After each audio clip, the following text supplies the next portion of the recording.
இன்றைக்கி பார்த்திங்கன்னா கரம்பில் மாடுகளுக்கு புல்லே இல்லை. சுற்றிலே இருக்கிற வரப்பு புல்லை தான் சுத்தம் செஞ்சு எடுத்துகிட்டு போயிட்டு போடணும். ஸோ அந்த வகையில் இன்றைக்கி க்ளீன் பண்ணிகிட்டே இருந்தேன். ஆனால் பார்த்திங்கன்னா அதுக்குள்ளே கொடி ஓடிட்டுருக்கோம் உள்ளே. ஸோ இதெல்லாம் பார்த்திங்கன்னா எடுக்கும் போது ரொம்ப ஈரமாக இருக்கும், தண்ணியோடு இருக்குது மாடுங்க இதுன்னு அது.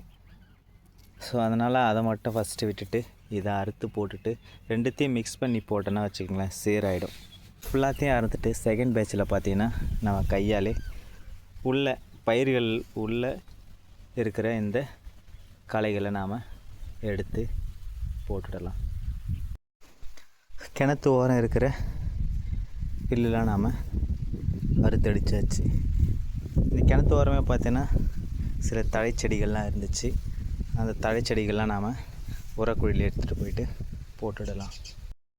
ஸோ இவ்வளோ புல்லு பார்த்திங்கன்னா கிணத்தை சுற்றி இருந்துச்சு.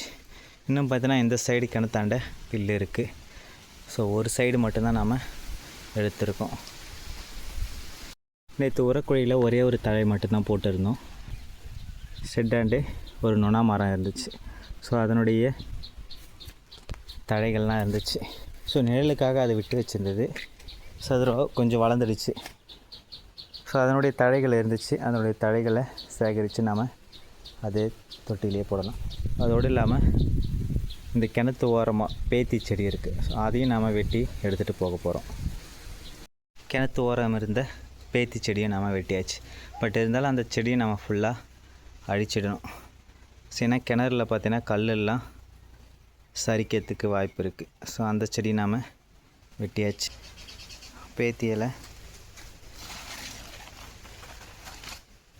அப்புறம் சுண்ணாம்பு சத்து இருக்கக்கூடிய ஸோ இந்த இலை, டக்குன்னு இந்த இலை பேர் ஞாபகம் வர மாட்டுது. ஸோ நம்ம இது எல்லாத்தையும் நேற்று போட்ட இடத்துல போய் போடலாம்.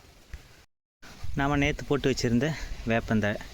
ஸோ இதில் பார்த்திங்கன்னா நாம் எடுத்துகிட்டு வந்திருக்கிற புதிய தழைகளை போட போகிறோம்.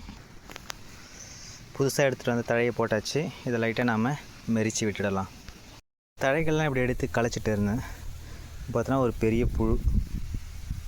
இந்த தழைகளை சாப்பிடக்கூடிய புழு எப்படி இருக்குது பாருங்கள்.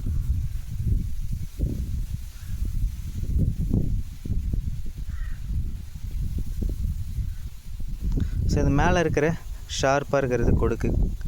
லைட்டாக கொட்டிச்சுனாலும் நம்மளுக்கு வலிகள் அதிகமாகும்.